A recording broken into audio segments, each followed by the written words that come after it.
Good morning, everyone, and happy Wednesday. I hope you guys are slowly getting into some kind of routine when it comes to distance learning. Today, we are continuing our quest to perfect our speeches, starting with counter arguments. So your goal for today is kind of dependent on where you left off for spring break. So if you are somebody that already has worked on the outline, you feel really confident in your outline, then your goal really just for this entire week in general is to make sure your counter argument adheres to the guidelines that I specified today. All right. However, if you are somebody who maybe was taking it a little bit slower before spring break, you should absolutely by now have an outline and share it with your teachers. If you do not have an outline already, today is the day because your outline is due on Friday at 8 p.m. So let me repeat that. If you have not done an outline already, look at my Canvas page or Mrs. Guy's and find an outline, make a copy, and share it with your teachers, okay?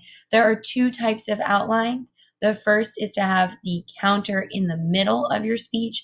The second is to have the counter in the beginning of your speech. So let's go ahead and get started.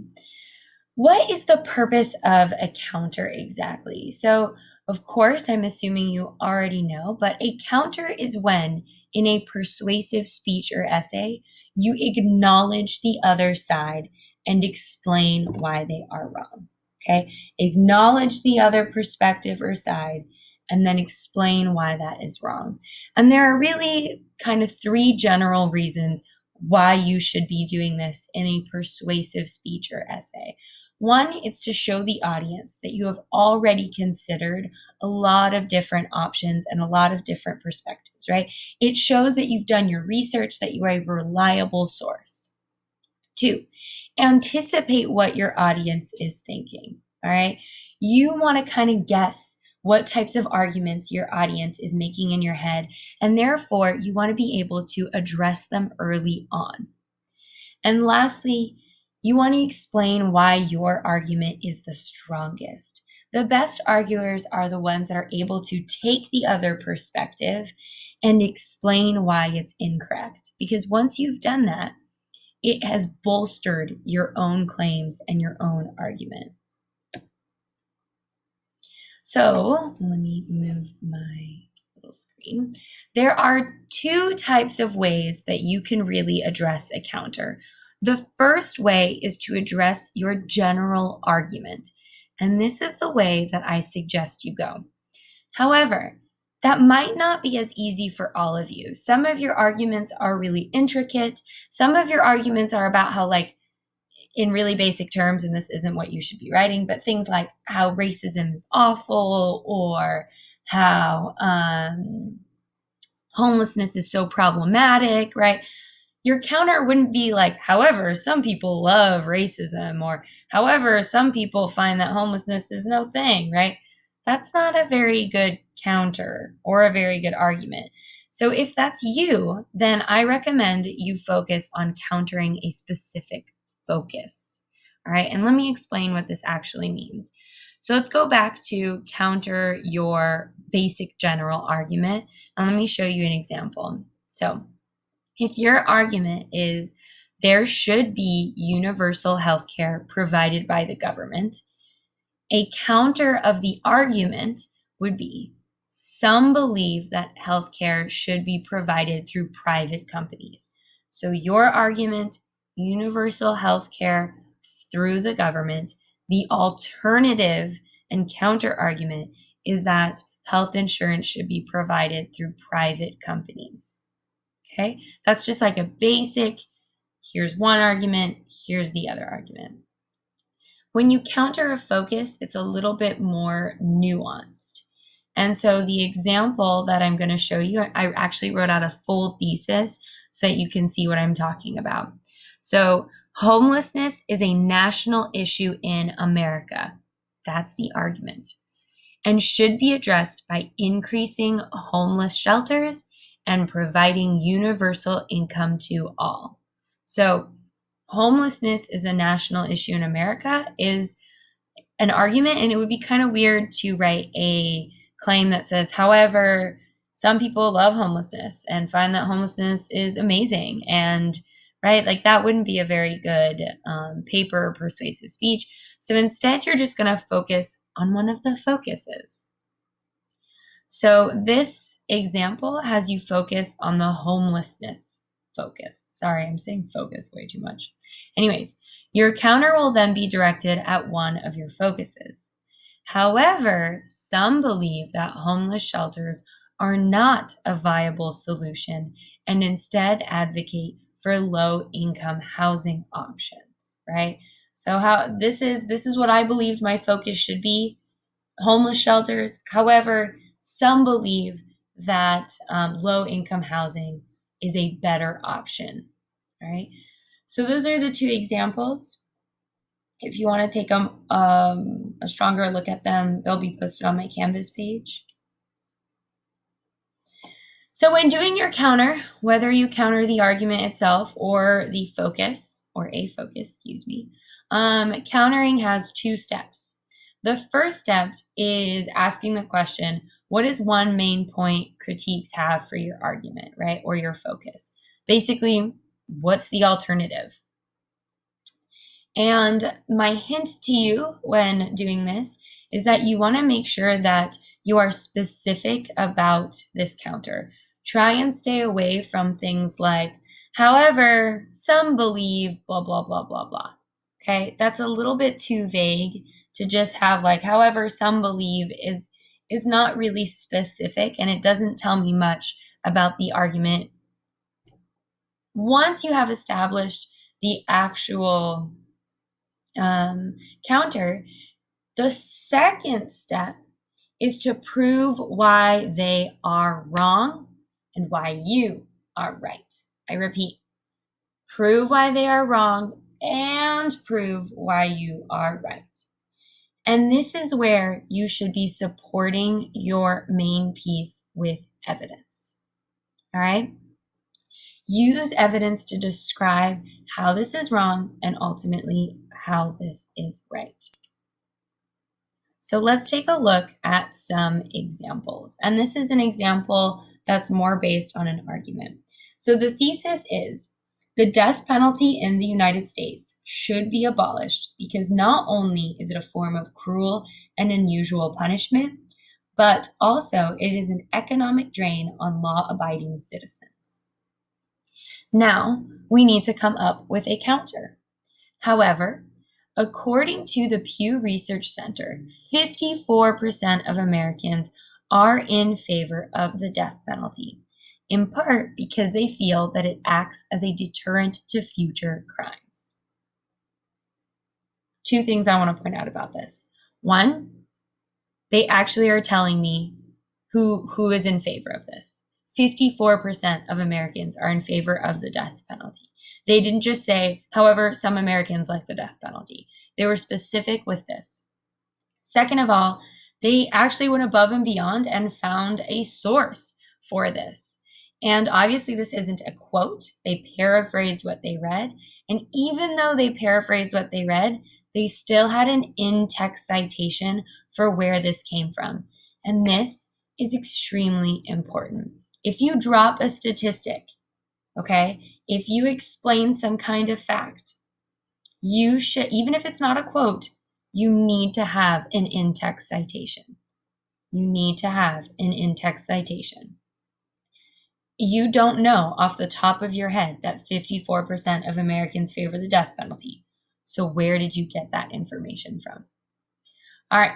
So once you've established your counter, the second step, again, is to prove why they are flawed and why you are correct. Despite this pervasive view, that claim is not founded in any valid research. Many research institutions, including Dartmouth and the University of Pennsylvania, find that all current research about death penalty deterrence is flawed and therefore inconclusive. Consequently, this argument is inaccurate and a dangerous assertion since people's lives are at risk. Okay?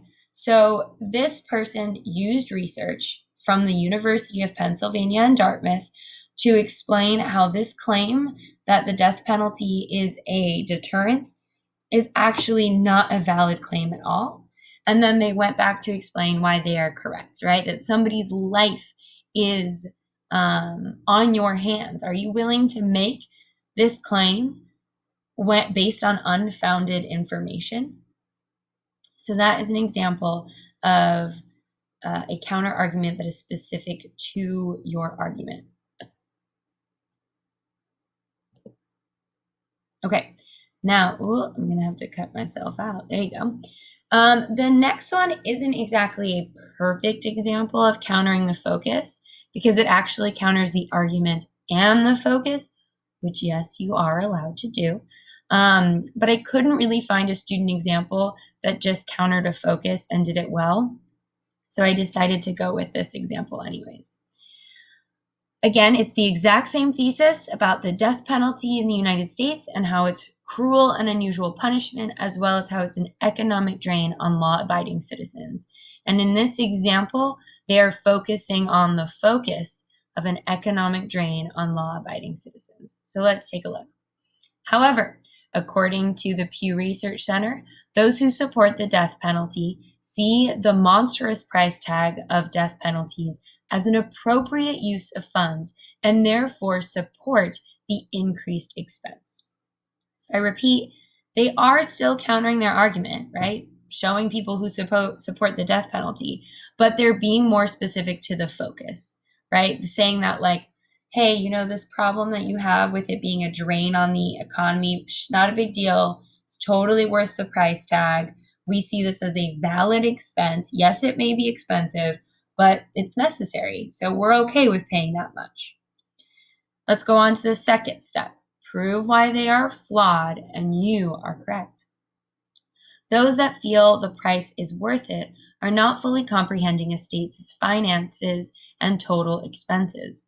For example, it costs $2.16 million to execute someone, while it costs on average about $127,380 to educate someone in a public school system for 12 years. A state's resources are finite and valuable. Money should be going to systems that support citizens, such as education, transportation, and medical care.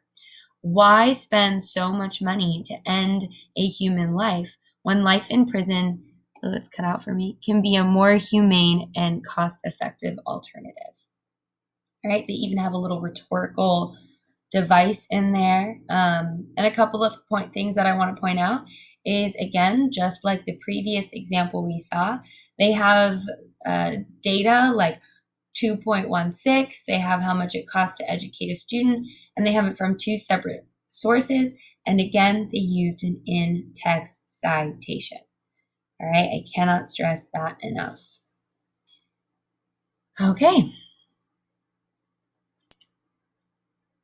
So now it is your turn, okay? Go ahead and take a look at your counter. And a couple of things that I want to remind you as you're working on your counter. 1, are you specific enough? 2, do you have data, research in your rebuttal to support why you are correct and they are wrong? And then 3, make sure that you follow that 2 steps. Explain the counter, and then explain how they are wrong and you are ultimately correct. Now, I'm getting a couple of questions about sources.